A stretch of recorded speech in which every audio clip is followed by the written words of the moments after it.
Gambia's National Council for Arts and Culture hosts discussion on cultural policies meant to boost traditional values in the ECOWAS region. Pressure groups intensify efforts to eliminate gender-based violence in Ethiopia. And tourism officials welcome forced tourism flight to arrive in Banjul after 8 months of shutdown. These and more coming your way on The World Today.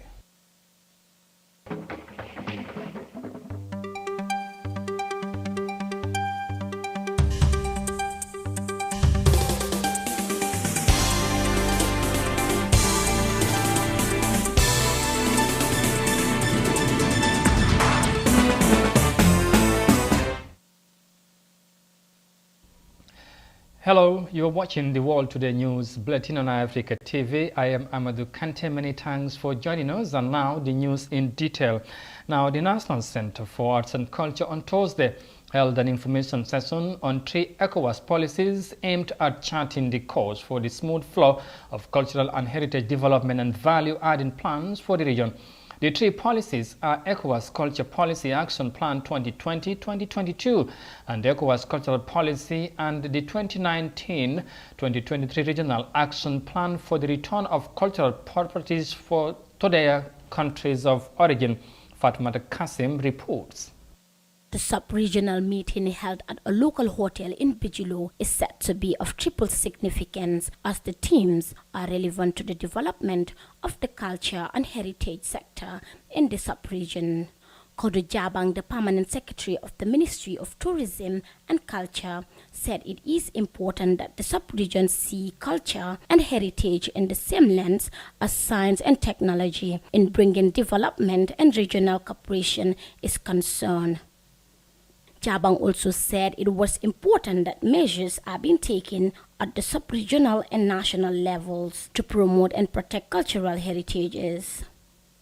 We are taking these measures simply to show our earnest desire to support heritage as a beacon of unity and national cohesion, and also to see that culture becomes a harbinger of development to communities, youths, and the nation at large. This is why a meeting like this is indeed of great significance to us here, as it will help us evaluate our steps taken so far as the ECOWAS culture mandates are concerned, and to also share our own experiences with fellow members from other countries.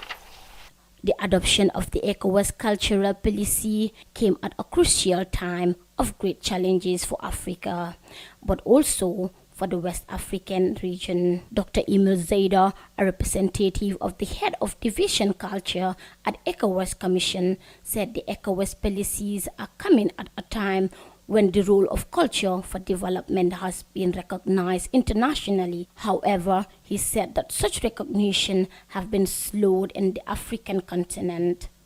Ladies and gentlemen, in Africa, culture is poorly represented in national budget. It's very poor. Of course, official speech give it at royal place, but the reality on the ground makes this ministerial department one of the most neglected, and yet it is recognized that it is a factor of acceleration and creation of direct and indirect jobs. The cultural heritage, the cultural sector is an essential development sector, both human, social, and economic development. This is one of the key sectors that enable global development while allowing the people of each state to assert themselves in all their diversity and pride. Hassam Sise, the director of the National Center for Arts and Culture, said the meeting on the ECOWAS policies aimed at promoting and protecting the culture and heritage of West Africa came at the right time. The Gambia is already in the process of finalizing a new cultural policy, according to Cisse. He said the Gambia will use the ECOWAS cultural policies as a guide. Participants from Thursday information session on the ECOWAS cultural policies were drawn from the Gambia, Ghana, Liberia, Nigeria, and Sierra Leone. According to recent international data, the contribution of culture and cultural industries to development continues to increase, especially proven in Western countries. Cultural industries are creating jobs comparable to those in agriculture in some countries. And in some countries, these cultural industries employ between 3 and 5% of the working population. For iAfrica TV, I am Fatoumata Kasim. Stakeholders there meet to discuss on policies to boost cultural and heritage matters in the ECOWAS. And of course, the report there was filed in by Fatoumata Kasim. Now to Tunisia next, where the Tunisia's Agriculture Ministry has initiated a marketing strategy through the interprofessional group dates to boost direct selling of farmers' products in different parts of the country. The new initiative is also meant to promote the local market and to better organize distribution channels in the production areas, officials say. But as the authorities find a new marketing strategy, farmers are concerned with the impact of the COVID-19 on their revenue. Here are more details of that in this report. The Interprofessional Group of Dates is financing dozens of open-air markets in many cities across the country. This initiative is part of the Agriculture Ministry's marketing campaign. It aims to boost direct selling from producers to consumers. This year's harvest is exceptional, but prices remain high. We're organizing this event to promote the direct distribution of dates at an affordable price for all social classes and to ensure a better organization of direct distribution channels in production areas and to focus on short circuits to promote the local market. The production in the current harvest season has now reached 345,000 tons, including 283,000 tons of high-quality dates known as Deglet and Noor. However, many farmers have decried the impact that the COVID-19 pandemic has had on their annual revenue, which decreased by over 50%. The marketing crisis is due to many factors, including the coronavirus pandemic. The cost of production is 20% higher than the market price. 80% of producers are small-scale farmers who cannot market their harvest without state support. We cannot sell over 220,000 tons of dates because 163 weekly open-air markets are closed due to the health crisis. Nabil Chokmeni is the co-founder of the company Eden Palm in the governorate of Tozeur, southern Tunisia. The expert in dates offers an authentic experience to customers who can visit hectares of palm trees and discover the oasis culture. The tourists who used to buy tons of dates have deserted the country this season. It's the state's duty to help producers market the dates harvested to foreign markets. Many indicators show a growing interest in Tunisian dates abroad. It's a healthy and organic fruit, but it's absurd that we cannot export our production this year. According to the Interprofessional Group of Dates, the quality of the dates has been affected by the rise in temperatures from September to October. In addition, the percentage of high and medium quality dates represents 30% and 50% of production, respectively. The objective of the Ministry of Agriculture for this season is to export 130,000 tons of dates to Europe and Asia. However, experts say the lack of visibility on the international markets due to the coronavirus crisis and the cancellation of food fairs are the main difficulties faced by the exporters.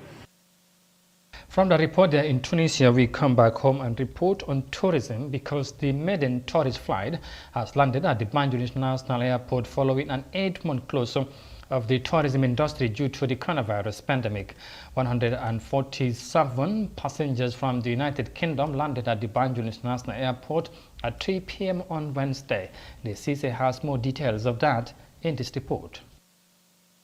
Health officials at the airport inspected the tourists' COVID-19 test certificates before they were allowed to leave for their hotels. Visitors arriving in the Gambia are expected to present a COVID-19 negative test 72 taken hours before their arrival. Part of the 147 passengers is Adam Asani, who expressed his excitement for returning home. Obviously, we've been waiting for so long. Obviously, being a pandemic, being at home, staying, and then finally for the Gambian experience to give us that call to say you can actually fly to Gambia is like winning the lottery. But yeah, so it's really exciting. It's really, really good, and I'm so glad to be here and get some sun because if you know, England is really cold. It's really, really freezing. So I'm glad to be here. The COVID-19 pandemic brought international travel to an abrupt halt and significantly impacted the tourism sector. The e-marketing IT manager at the GT board, Fodeba, says they have outlined proper measures for good marketing destination even after the pandemic.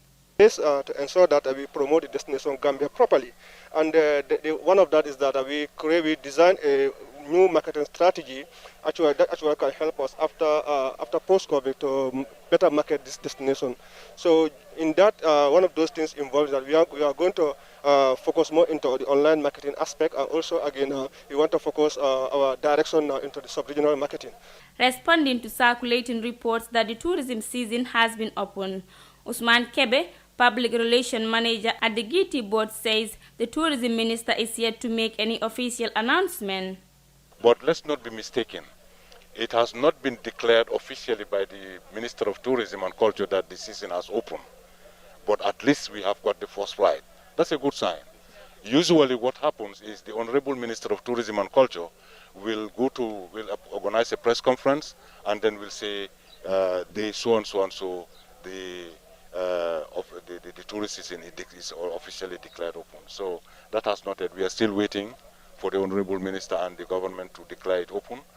Tourism accounts for about 16% of the country's gross domestic product, and it is regarded as the fast-growing sector in the Gambian economy and major foreign exchange earner and a healthy employment generator, as the COVID-19 pandemic halted all tourism activities since March. The government of the Gambia has plans to reopen the airspace on October 31st, 2020 to help revive the economy. For iAfrica News, I am Daisy Sise. The first tourist flight, they are landing at the Banjul International Airport on Wednesday.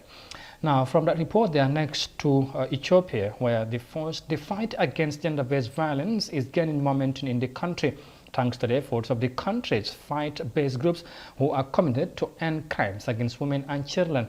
The Ethiopian government seeks to end female genital mutilation by 2025, considering the growing number of women and children enduring the bad practice. Despite the authorities' effort to raise public awareness, they are confronted with deep cultural beliefs, especially in rural communities. Let's have more details of that in this report. According to the UN Children's Education Fund, Ethiopia is home to 15 million child brides, of whom 6 million are below the age of 15. And 65% of girls and women between the ages of 15 and 49 have undergone female genital mutilation. The Ethiopian government pledged to end FGM by 2025. Now, faith-based organizations in the country are stepping up to offer assistance. In some places, in very remote areas, you can find, religious institutions, churches and mosques that you may not find, a very good and strong structure of government and other institutions. And as a result of that, religious institutions do have a very excellent instrument, especially in combating and addressing such kind of issues. And the other thing is what the religious institutions do have also trust by the community. But they admit that overcoming cultural practices that are sometimes harmful will not be easy. People sometimes don't want their culture to be touched, they don't want it to be changed. In some cases, for example, in issues which have to do with female genital mutilation, in some cultures it is considered as initiation rite. So for those kinds of cultures, we should think of other alternatives, other wholesome practices which mark women's transition into adulthood. The UN says in many parts of the continent, these harmful practices continue to thrive because enacted laws are not enough. Cultural traditions and religions and religious beliefs are often stronger than laws. While laws are critical for protecting women and girls' rights, they do not always bring about the desired behavioral change in individuals, in families, or even in communities. Raising awareness has also proven to be a challenge. A number of religious institutions say they have already integrated gender-based violence in their studies. The UN, its partners, and the Ethiopian government have launched what they call the Red Card campaign. They are distributing these red cards, synonymous with the red cards in football. And this is to encourage people to make a daily pledge to kick out any forms of discrimination against women and girls. You are watching the World Today News Bulletin on Africa TV, and there's more news coming ahead from that report there in Ethiopia. We will now take a break and come back shortly with the remaining of the story. Stay with us, we'll be right back. For the first time in the Gambia, your favorite GSM operator, Africell, is the first and only GSM operator to launch a brand new technology called the eSIM. The eSIM simply means you can use your phone without a SIM card. Do you have an iPhone 11? Any of the iPhone X series, a Google Pixel 3, or any new phone that supports the e-technology? Then walk into any Africell customer care center and activate your eSIM today. With your virtual Africell SIM, you can use more than one number without having a physical SIM card in your phone. Enjoy this brand new technology for the first time in the Gambia, brought to you by Africell. eSIM, your phone without a SIM card. For more information, please call 111. Where Africell goes, nobody dares to follow.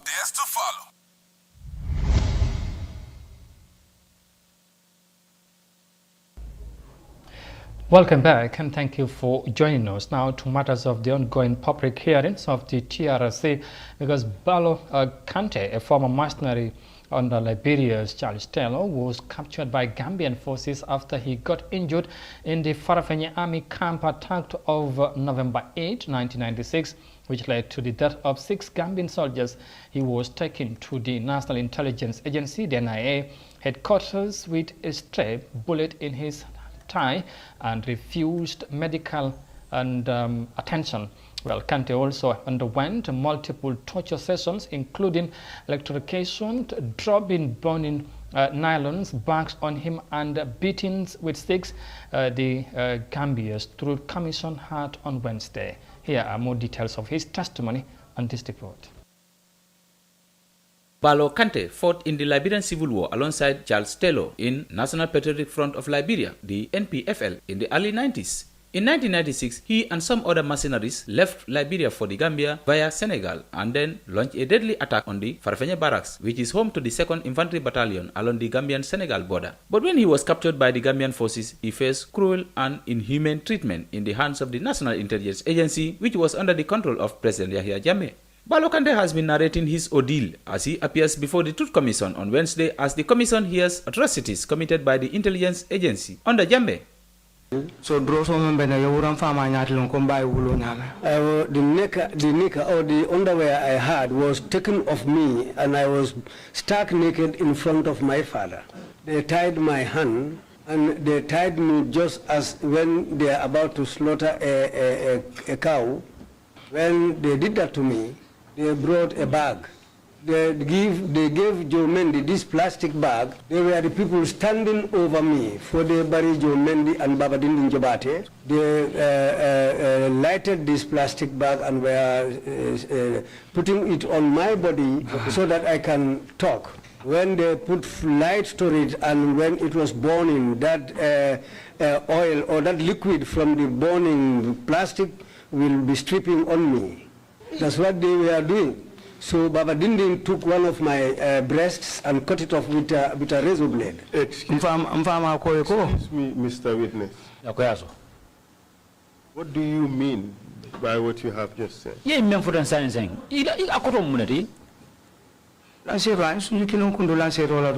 just cut off my one breast with a razor blade because of wickedness. So you mean to say that one of your nipples is gone, but because Baba Dinding Jobate took a razor blade and cut it off?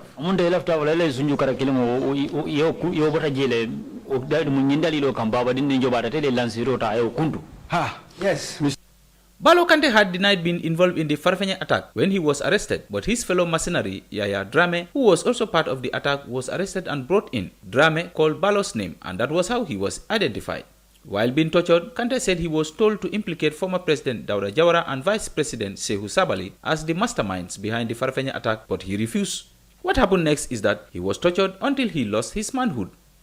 The NIA told you during your torture sessions that you would not function again as a man. NIA liyenyim foye ko wato men na be bute gamba de be tajire ya kan ko be kala molde me ya lon ko ite tamala ko tanke ile ke ya.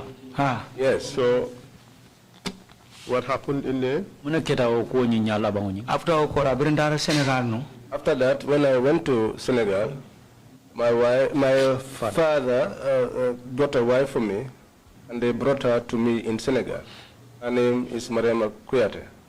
She was young, and when they brought her and gave her to me, I could not perform. Despite how hard I tried. I tried all means, going to Marabou's, taking tablets, nothing worked. I could not function at the time. And she's my relative. Because she is related to me from my uncle's side. And also on the grandparents' side. And for that reason, we were in that situation until there was a new government in place. When this new government took over, when I returned, because of the family did not want a divorce, I then called the family, her father, old Umar Kouyaté. I said to him, please forgive me. Let us forgive one another. She's young. She has done nothing wrong to me. I am the old one who is unable to do something for her. So before I will waste our time, let her look for a man who will marry her. Balo Kante spent 6 months in NIA custody without taking a shower. He was charged with 9 criminal counts, which included 3 counts of treason and 6 counts of murder, and was sentenced to death. But his sentence was changed to life imprisonment after he was used as a state witness against Abdoulaye Sonko, a fellow mercenary from Liberia. He stayed in Mile 2 from 1996 to 2014 when he was released after a presidential pardon. Balo, a native of Jara Pakalending in the Lower River region, was a mercenary who trained at Mataba in Libya and was part of Charles Taylor's rebel group that helped install him as president of Liberia. He was a captain in the Liberian army with the alias Nelson Ghana and had over 1,500 men under his command. For Air Africa TV, I am Omar Ahmad Toure.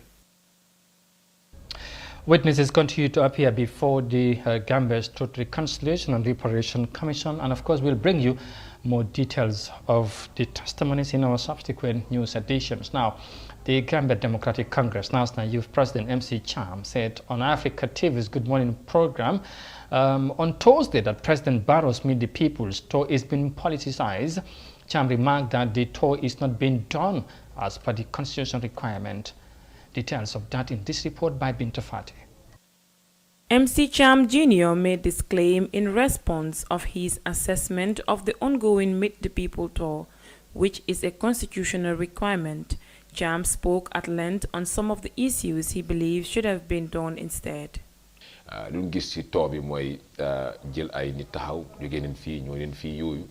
What we see at the tour is people moving from here to there and things like that. I think it is about Meet the People's tour. It is very simple. You cut down the amount of money you spend. You can take the technocrats from the Minister of Agriculture and the Permanent Secretary to meet with farmers and talk to them, than to rent from West Coast to KM to Banjul to accompany you to the entire country. He further says that the issues that the Jammeh administration was criticized on is exactly what the president is doing presently. Cham named some priority areas he believed government should look into to reserve limited resources. Look at the Gambia at the moment. You would be sick, you would not even get medicine at the hospital. So the amount of money you are spending at the Meet the Farmers store could be reduced. Go with few people, meet the farmers and talk to them about their problems. The National Youth President of the GDC says from 2016 to date, the president has been meeting with the farmers, but no changes have been registered in the agricultural sector. He went on to say that whatever the president is saying is uncertain. We all know President Barrow, how many promises he has made to the Gambian people. When he went to the provinces, what he promised them in 2016, what has he done about that? According to the Constitution of the Gambia, Section 202, subsection 15, it is the duty of the President to undertake a nationwide tour at least twice a year to familiarize himself with the current condition and effects of government policies on the people. The one-month tour, which commenced on the 7th of December 2020, is expected to end on the 7th of January 2021 with breaks in between. Binta Fati reporting. And from the report there filed in by Binta Fati, finally to Zimbabwe now, where family members of 40 miners in the country who are left trapped in one of the country's mining sites are worried about their loved ones. Authorities in the Southern African nation have ordered for the suspension of the search due to the poor climate condition in the area.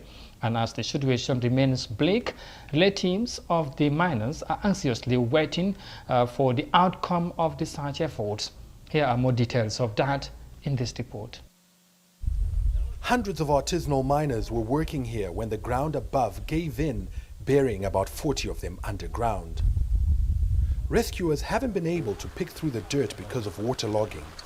Pumping the water out has been hampered by heavy rainfall, which has also affected the integrity of the site. That ground above the shafts where the miners are trapped has become unstable, and any disturbance to it by rescuers may cause it to cave in and collapse on top of them. Authorities have now called off the search, but agonizing family members who'd hoped for a quick rescue say they're still in the dark. Nyanguru Pia's 26-year-old son is among the missing. I haven't been told anything, but I keep coming here because even if I stayed at home, I won't be able to sleep or eat because I'm so worried. He's my only child. Abandoning the search would rob her of closure, as an undesirable outcome becomes increasingly inevitable. If I can get just a limb or even a bone to bury in our village, at least I can say this is where he's laid to rest, instead of him remaining somewhere in that mine.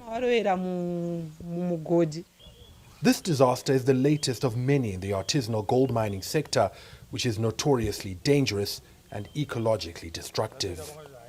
Even though it wasn't the first mishap at this mine, many still ventured into its tight crevices.